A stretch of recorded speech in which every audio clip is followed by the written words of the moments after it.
సహకార శాఖ మార్చులు అమిత్ షా గారికి, వేదిక మీద ఉన్నటువంటి కేంద్ర మంత్రివర్యులు కిషన్ రెడ్డి గారికి, సంజయ్ గారికి, లక్ష్మణ్ గారికి, గౌరవ పార్లమెంటు సభ్యులు అరవింద్ గారికి,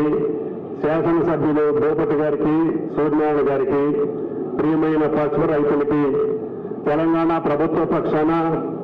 రేవంత్ గారి పక్షాన కేంద్ర ప్రభుత్వానికి గత అనేక సంవత్సరాలుగా మీరు కలలు కంటూ అనేక పోరాటాల ఫలితంగా ఈనాడు మోడీ గారి ఆధ్వర్యంలో కేంద్ర ప్రభుత్వం తెలంగాణ ప్రజల్ని, పసుపు రైతుల్ని వారి యొక్క పోరాటాన్ని గమనించి ఈ యొక్క పసుపు బోర్డుని భారతదేశంలో తెలంగాణ రాష్ట్రానికి ఇవ్వటం, అందులో కూడా తెలంగాణలో కూడా ముందుండి పోరాడినటువంటి ఇందూరు రైతులకి ఆ గౌరవం దక్కటం ఈ దేశానికి గర్వకారణం. ఈ పోరాటానికి అనుకూలంగా పార్లమెంటు సభ్యులు అరవింద్ గారు నిజామాబాద్ పార్లమెంటు సభ్యుడిగా ఆయన ఇచ్చినటువంటి మాటను నిలుపుకోవటం కోసం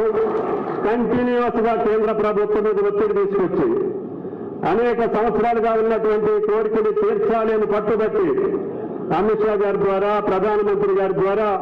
ఇది సాధించి మీ యొక్క గుండెల్లో నిలిచినటువంటి పార్లమెంటు సభ్యులకు కూడా ప్రత్యేకంగా ధన్యవాదాలు. దానికి రాష్ట్ర ప్రభుత్వ పక్షాన,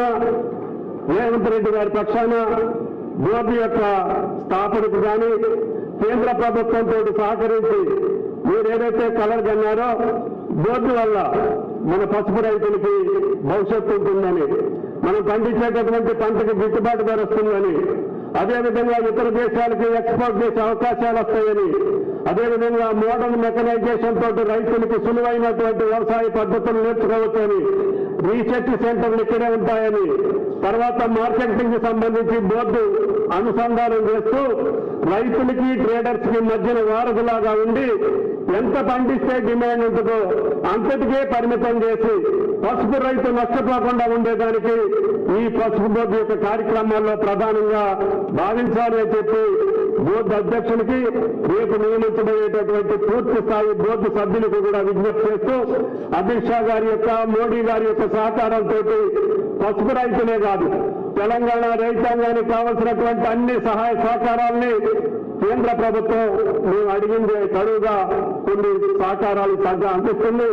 దానికి ముందు భవిష్యత్తులో కూడా రైతాంగానికి సంబంధించినటువంటిది రైతు యొక్క ఆదాయాన్ని రెట్టింపు చేసి రైతును రాజునే చేస్తామని చెప్పినటువంటి మోడీ గారి వాగ్దానానికి అనుగుణంగా రాష్ట్ర ప్రభుత్వం కూడా మొట్టమొదటి సంవత్సరాల్లోనే ఆర్థిక భారం ఉన్నప్పటికీ 1,00,000 కోట్ల పైన రైతాంగ సమస్యల మీద ఖర్చు పెట్టాం. అది రుణమాఫీ మీద చేశాం, రైతు భరోసా మీద చేశాం, పంటలను గిట్టుబాటు ధర కొనుగోలు చేసేదానికి ఆర్థిక పరమైనటువంటి వెసులుబాటు ఉన్నా లేకపోయినా రైతును ఆదుకోవడానికి రేవంత్ రెడ్డి గారి ప్రభుత్వం ప్రయత్నం చేస్తుంది. దానికి మా కేంద్ర మంత్రులు కిషన్ రెడ్డి గారు, బండి సంజయ్ గారి సహకారంతో, ఇక్కడ ఉన్నటువంటి రాష్ట్ర పార్లమెంటు సభ్యుల సహకారంతో, కేంద్ర ప్రభుత్వంతో ప్రతినిత్యం అనుసంధానం చేసుకుంటూ కేంద్ర ప్రభుత్వం సహకారాలతో తెలంగాణ రైతులు రాజులు చేయడానికి వ్యవసాయ శాఖ, అదేవిధంగా కోఆపరేటివ్ శాఖ పరంగా,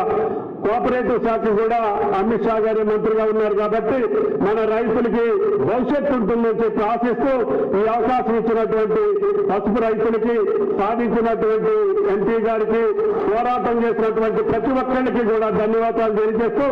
ఈ పుణ్య కార్యక్రమానికి, ఈ యొక్క భరతమాతకి పసుపు పారాణి దిద్దేటటువంటి ఈ పసుపు పంటకి, దివ్య ఔషధమైనటువంటి పంటకి భవిష్యత్తుని కల్పించినటువంటి కేంద్ర ప్రభుత్వానికి, అమిత్ షా గారికి, మోడీ గారికి, ప్రయత్నం చేసిన ప్రతి ఒక్కరికి కూడా ధన్యవాదాలు తెలియజేస్తూ సెలవు తీసుకుంటున్నా. జై హింద్.